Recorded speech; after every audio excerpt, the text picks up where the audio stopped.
Good morning, everyone. Thank you, everyone, for joining us today on this wonderful Friday. Gonna talk about some really interesting topics today with Latrisa. So my name is Anshu. I am the co-lead of the Social Impact Track, along with Sydney Hulabach. In today's session, we will discuss racial inequity by exploring creating shared prosperity. To lead our discussion today is Latrisa McLaughlin-Ryan, the Executive Director of Atlanta Wealth Building Initiative. Please feel free to introduce yourself in the chat and leave any questions for Latrisa in the chat as well. But without further ado, take it away, Latrisa. Thank you. Good morning, everyone. As Anshu mentioned, I'm Latrisa McLaughlin-Ryan, the Executive Director at the Atlanta Wealth Building Initiative. Atlanta Wealth Building Initiative is a data-driven nonprofit organization focused on closing the racial wealth gap in Atlanta. We do so by advancing bold ideas through thought leadership. Excuse me, I'm having a technical issue here.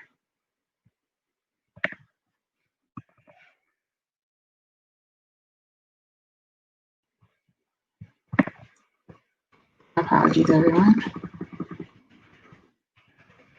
Can you see my screen? We can see your screen.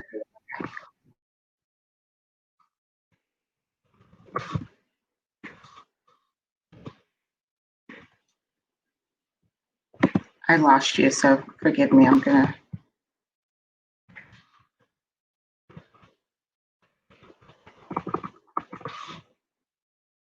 Okay.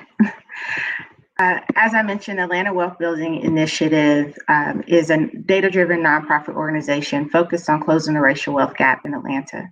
We do so by advancing bold ideas through national and international best practices, as well as activating people through movement building and sharing innovative ideas and information broadly throughout the ecosystem.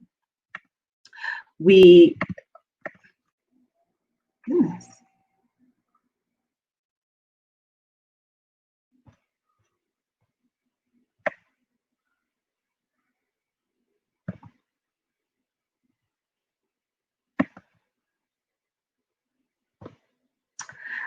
So we share information broadly throughout the ecosystem, but particularly with our community of practice, which consists of more than 40 nonprofit business support organizations, CDFIs, government and quasi-government entities that ensure our solutions remain grounded. We will be expanding our community of practice in 2021 to include business owners. Finally, we deploy capital to nonprofit and businesses through our small business, COVID-19 Small Business Relief Fund, as well as through grant making and an integrated capital fund that will be launched in 2021. Our initial focus, strategic focus, is on growth and scale of Black-owned businesses.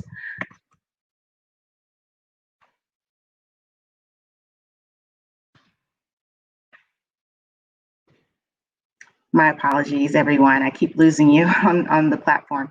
Our initial strategic focus is on the growth and scale of Black-owned businesses, as well as retention and anti-displacement efforts to create and preserve space for businesses in vulnerable and difficult to access communities throughout the city. We are also focused on increasing the number of Black-owned businesses that can hire at least one person and pay them a living wage, as currently 96% of Black-owned businesses in the city of Atlanta are sole proprietorships. We began our strategic journey before COVID, the recent uprisings and the awakening that has followed. While these events did not require us to pivot, they certainly exacerbated the existing disparities and accelerated our work. As we gather here today, safely and remotely, to discuss creating shared prosperity, I'd like to share a bit of information about wealth in America, what it is, where we are, how we got here, and what we can do collectively to address the great disparities that exist and create opportunities for prosperity for all. As I share my remarks, you will begin to see a common thread demonstrating the greatest disparities across the board, be it health, income, wealth, education, housing, or the criminal justice system. They all exist between and have the greatest impact on African Americans. To illustrate what this means, I'd like to share a metaphor originated by Bayard Love and Dita Hayes Green of the Racial Equity Institute. In their report, The Groundwater Approach, Building Practical Understanding of Structural Racism, which assesses the state of the fish, the lake, and the groundwater.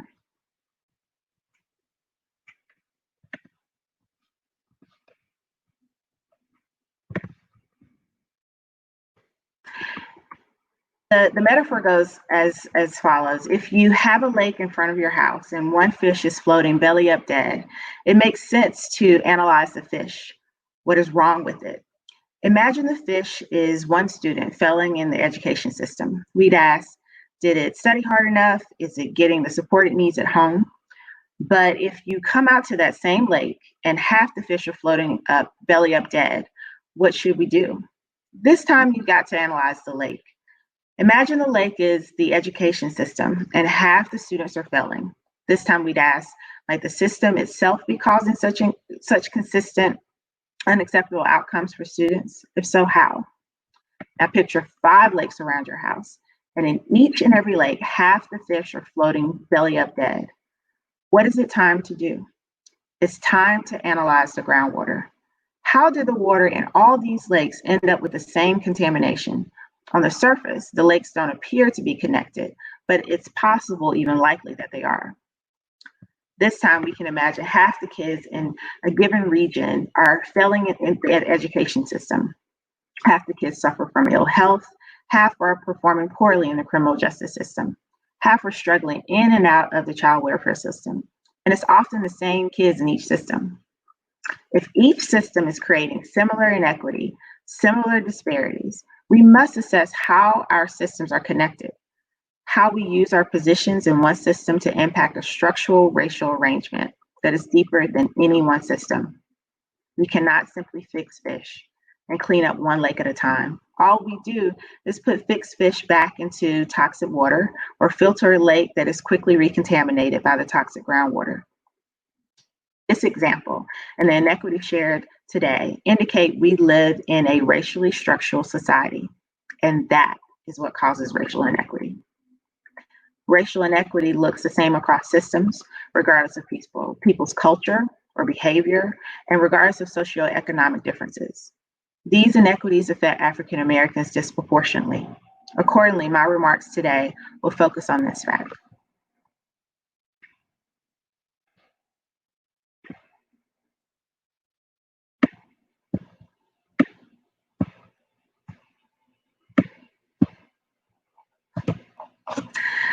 African Americans are 2.3 times more likely to experience infant death, 1.5 times more likely to be below proficient in reading in the 4th grade.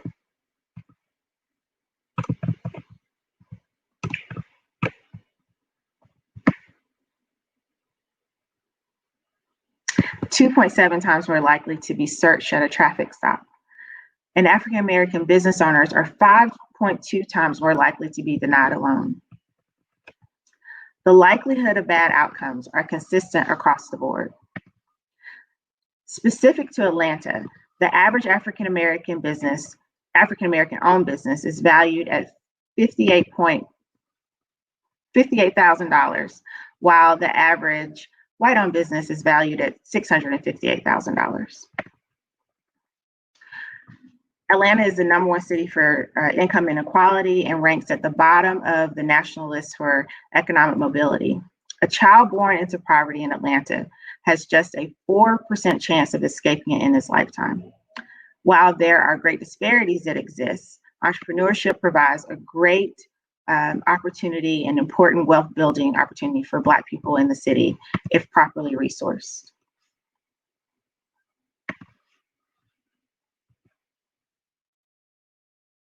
In 2019, according to the National Venture Capital Association, U.S. venture capital investments surpassed $130 billion for the 2nd consecutive year in a row, enabling close to 11,000 high growth companies to grow and scale.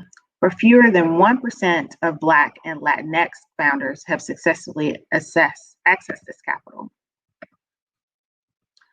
Before diving deeper, let's define what we mean by wealth. Wealth from an economics perspective is one's net worth, the value of your assets minus the value of your debts, what you owe and what you own. It is not defined by income or earnings. It provides economic security to take risks and shields against loss. It also allows one to withstand financial hardship due to a personal or family emergency. Moreover, financial assets are essential to individual well-being and the viability of families and communities. The acquisition of wealth has had a profound impact across generations. It affords the opportunity to purchase appreciating assets, which in turn generates wealth that can be accumulated and then passed down to children, thus begetting more wealth. An opportunity. Families and communities without wealth, particularly intergenerational wealth and accumulated assets, are at a crucial disadvantage in their everyday life and in their ability to participate in our democracy. Wealth, however, is more than money and financial assets. Critical to the accumulation and sustainability of wealth is power and agency, a sense of control over one's life and destiny, and the ability to make choices and craft a future for yourself, your family, and your community. Wealth is comprised of other types of capital, including the social capital of connection, the individual capital of skills, and the intellectual capital of new ways of operating, and the natural capital of healthy ecosystems. Power and wealth accumulation come from capital of various types, as well as the ownership of assets. Wealth provides options for essential childcare to move freely, to more freely navigate systems, to obtain both private education or options to live in better public school districts, safe and secure housing with better amenities, the ability to finance a business, access quality healthcare, and life-saving medical procedures. It also affords the ability to purchase better legal counsel to protect one's interests in a civil matter or within an expensive criminal justice system.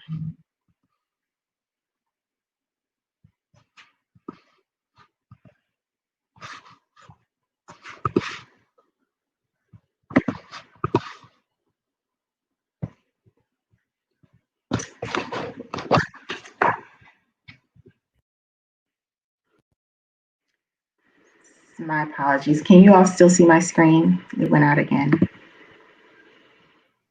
We can see your screen. Okay.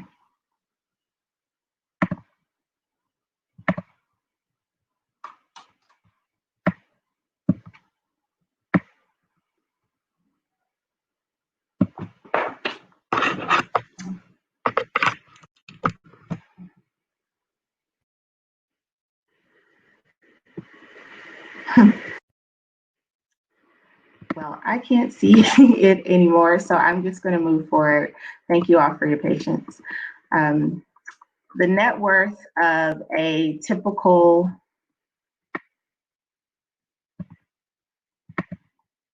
it's going completely out.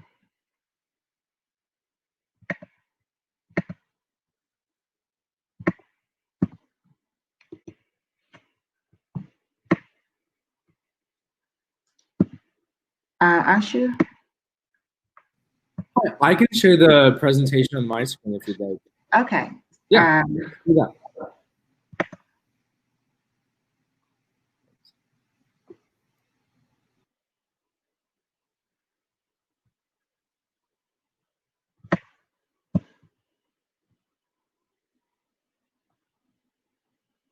Thank you so much. I appreciate that. And thank you, audience, for your patience. The net worth of a typical white family is $171,000 compared to $17,000 for a Black family. This includes housing equity, a factor of 10 times more. Said another way, for every $1 a white family has, a Black family has 10 cents. Moreover, in Atlanta, specifically, 37% of Black households have zero net worth compared to 16% of white households. Next slide. Even during times of economic growth, inequality grows, with all gains going to the elite and upper middle class. Next slide. In the midst of these striking inequities, narratives persist attributing the gap centered on the notion that, for example, Black people are not as eager to acquire education, which then inhibits their ability to acquire wealth. Next slide. But the net worth of African Americans with a college degree is 2/3 of the net worth of white heads of household with a high school diploma. While education is valuable, particularly with a cradle to career framework, education alone is not an antidote. Other narratives attribute the gap to behavior choices of how and where Black people spend their money. These narratives, however, do not address the root causes in the groundwater that result from policies and structural systems that have historically contributed to the intrinsic privileges that favor those with existing wealth, rather than systems to establish new wealth. Ignoring the history and the policy is a choice that also prevents action to assess structural solutions. Next slide, please. As James Baldwin stated, not everything that is faced can be changed, but nothing can be faced until it, not everything that is faced can be changed, but nothing can be changed until it is faced. The historical conditions of building wealth in this country are largely grounded by the labor and land holdings of Black and brown people. Slavery was the most profound economic engine for the foundation and continued progress of our economy. Institutions, endowments, and individuals benefit to this day from contributions of slave labor and predatory practices that have impacted the descendants of enslaved people. In addition to the limitations of slavery, attempts of formerly enslaved and freed Black Americans to garner wealth were largely followed by violence, seizure, and appropriation of land and resources from the end of the 19th century through the early 20th century. The Homestead Act, for example, was established to provide 160 acres of public land, which forced indigenous Americans from land they held for centuries to provide an economic mobility engine for largely white Americans. Freed slaves technically qualified, but the act specifically excluded two occupations: agricultural workers and domestic servants, largely preventing freed Black Americans from using this tool of social welfare to establish economic security and wealth. 45 million people still benefit from this program. This was followed by the failure to provide the 40 acres promised after the end of the Civil War. This period was closely followed by white-led massacres, beginning during Reconstruction, that impacted vast amounts of wealth accumulated during this period, particularly by Black property owners and especially in communities of Black prosperity. This includes better-known events such as in the Greenwood District in Tulsa, Oklahoma in 1921, and Rosewood, Florida in 1923, but also in Wilmington, North Carolina in 1898, and Elaine, Arkansas in 1919, which started as a result of sharecroppers attempting to organize a union. This intimidation and terror has had a lasting impact for generations, causing Black people to not dare assert their equality or autonomy. There is an expectation of disenfranchisement at best and violence at worst. Less obvious than sheer violence are policies that constructed highways intentionally through Black neighborhoods, like the Haytide District in Durham, North Carolina, or the intentional construction of I-20 in Atlanta that still leaves the city largely segregated.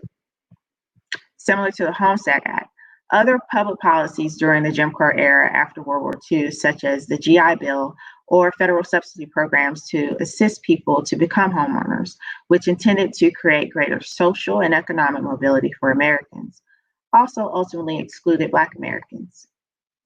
Due to the decentralized nature of the administration of these policies, where local administrators had the choice to make the decisions regarding which veterans receive benefits and receive these benefits, the benefits were vastly not available to Black veterans and overutilized by white veterans. These policies and lack of access to these programs widened the wealth gap and continued with practices such as redlining, which persists informally today. Next slide, please. The good news is, as reported by McKinsey and Company in 2019 and the US Federal Reserve Board in 2016, taking action to close the racial wealth gap could raise the US GDP by 1.15 trillion by 2028. Next slide, please. Further, a recent report this year by Citigroup notes these measures could increase US GDP by 4.8 trillion by 2025. Next slide. Next slide, please. National progress is simply impossible without Southern progress. While the past has considerable influence on where we are today, our collective vision and effort towards the future is essential. The South includes the fastest growing states in the country and houses well over a third of the US population. Currently, 65% of African Americans live in just 16 states, 10 of which are in the southeastern part of the country, encompassing 55% of the African American population. This growth, powered to a great extent by an influx of Latinx and African American residents, will reshape the political and economic framework of the country, largely grounded in the South. To paraphrase the modern poet, Andre Lauren Benjamin, the South has something to say, and America can be led to greater prosperity if we as Southerners collectively act to make it so and spark lasting change. Next slide, please. According to a report by PitchBook and the National Venture Capital Association, Atlanta had a record year in 2019, with 1.8 billion of VC capital invested in local companies across 157 deals, compared to 967 million for 140 deals in 2018. However, approximately 78% of annual venture capital funding is still given to entrepreneurs in California, Boston, and New York. So effective action will require a system of support and changes to existing systems to adequately address the wealth disparities that exist, including shifting geographic and demographic funding policies, tax policies, advocacy, and efforts to build civic, cultural, and political agency, focusing on stable, long-term investments to maximize impact and structures and systems of power. Given the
Hey, sorry about that. I think we're running into some technical difficulties. We'll try to get Latricia back on so she can start where she left off. Give us just 1 second. Apologize about that.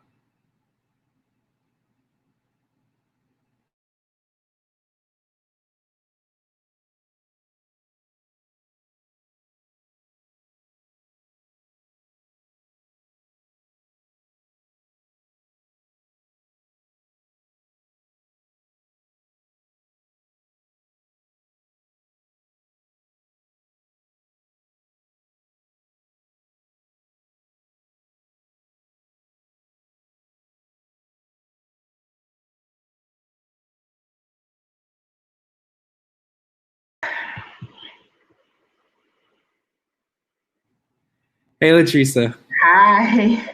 Technical difficulties.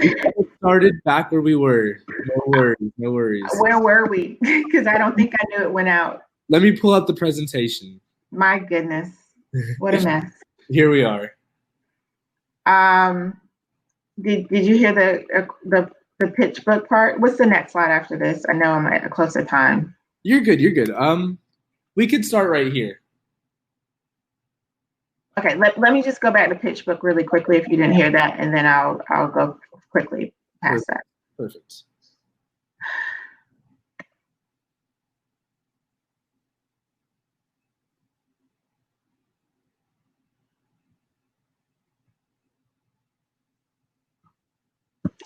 All right, so I'll pick up where I left off. So according to a report by PitchBook and the National Venture Capital Association, Atlanta had a record year in 2019 with 1.8 billion of VC capital invested in local companies across 157 deals compared to 967 million for 140 deals in 2018. However, approximately 78% of annual venture capital funding is still given to entrepreneurs in California, Boston, and New York.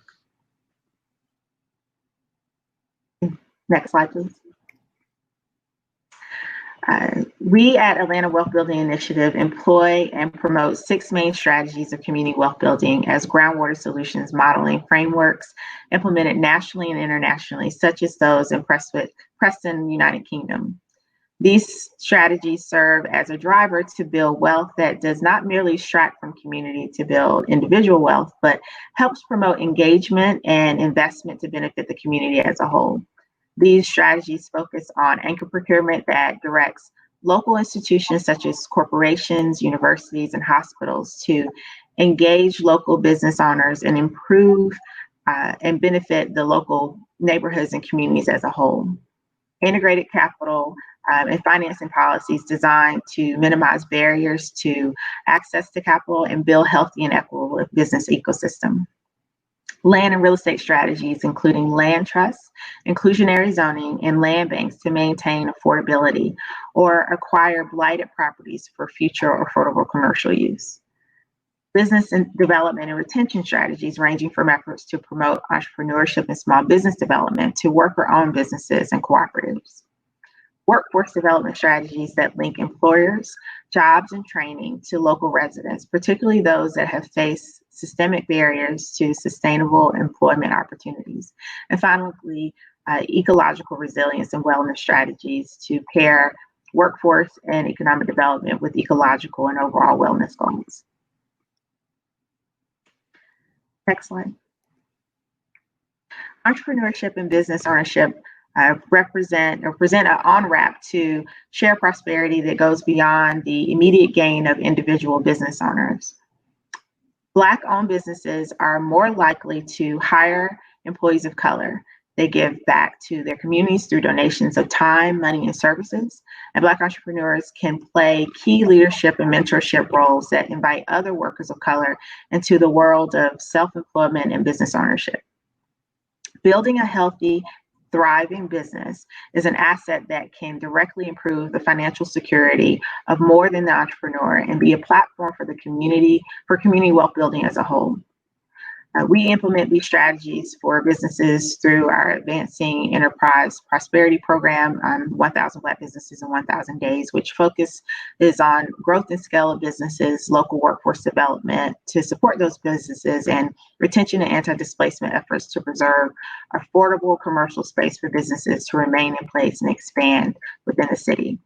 We also have a COVID-19 Small Business Relief Fund, and by the end of the year, we would have provided 70 grants and loans ranging from $5,000 to $15,000. We have launched a Businesses Black Visibility campaign, which we lead, as well as launching our Integrated Capital Fund in 2021. Other notable efforts are the work of Joey Womack at Goody Nation, which we are proud to support, and the Black Founders Fund supported by Google for Startups. Next slide. Additionally, as recently reported in Building Entrepreneurship Ecosystems and Communities of Color, reported by the Federal Reserve Bank of Kansas City and Opportunity Hub, there are three specific strategies that the report recommends. Investing in talent development by providing early exposure to edge technologies and skills, as well as careers that are driving the future of work in the fourth industrial revolution. This also requires funded outreach, marketing, advertising, public relations resources to ensure that all Americans, particularly Black and Latinx Americans, are informed about opportunities available in tech ecosystems. This framework also emphasizes investing in entrepreneurship and building equity districts to accelerate inclusive innovation, as well as investing in capital by funding new companies before and during the seed stage to achieve revenue growth. And I want to make an important point that it's important to note that not every tech company has to be VC funded or have a 10x exit to be successful and provide a wealth generating opportunity for its founders and team. To that end, there is quite a bit of flexible debt and mezzanine capital coming online early next year through partners like Lyft for companies with slower but steady revenue. Next slide. The solutions must expand beyond financial capital. It's critical to extend social capital and expertise, as well as to extend social capital and expertise as well. It's important to help those who are not in the room gain access, voice, and agency. We encourage people or business owners in particular, to extend your intellectual and social capital on their behalf, as well as funders. If you're an early stage startup, be mindful of the peer learning support you can provide. If you are a more established business, look around, see who you can bring into the fold. I know your time is limited, but you have knowledge gained through your growth that would be incredibly valuable and often comforting to a founder working to figure it out. And for other peer learning, you may find that you have talents and lessons learned to share with your peers who may have gotten it right in certain areas, but like they may have may have expertise like coding, but may struggle in other areas that you have expertise in, such as HR or sales. Finally, if you are a funder, be mindful of practices and pattern matching to invest in founders and teams, particularly if you are an early stage investor. Black-led companies are grossly underfunded, and the funding they receive can be incredibly expensive, limiting their ability to be innovative and their ability to maximize effectiveness to solve big problems and create scalable companies. Another solution is hire Black people within your companies, both as founders and funders. As our very own Techstars notes on its site, a study published in American Sociological Review of 500 U.S. businesses found that companies with diverse teams outperform their less diverse competitors, generating higher sales revenue and more customers and greater market share and greater profits. Next slide. Next slide. There is intrinsic value in Black-owned businesses. Talent, ingenuity, and scalable ideas do not exclude Black people. What does exclude Black people, as I've shared today, are the systems that are the backbone of our economy. Access to capital at every stage of growth, particularly the critical friends and family and seed rounds of funding, which are critical to early R&D to build infrastructure, market research, and sales development. Similarly, it's evident that access to critical social capital to create a network of diverse, welcoming, and truly inclusive peer learning, mentors, and investor relationships is not equitably accessible. In light of the recent awakening across our country and throughout sectors of the city committing to investing in our Black-owned businesses, I'm excited about the possibilities that lie ahead. And finally, for the founders here today, I know entrepreneurship is an extremely challenging ride. Every day you wake up, there is potentially a new way to fail, but when you win, there's nothing like it. So I encourage you to keep pushing and keep pressing toward your win. Thank you.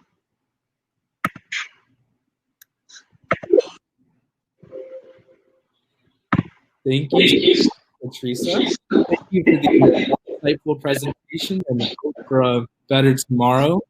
It does look like we're a couple minutes over 10:30, so unfortunately we won't be able to field any questions, but Teresa, thank you so much. We really appreciate it. Thank you, I appreciate it. Thank you. All right. Bye-bye.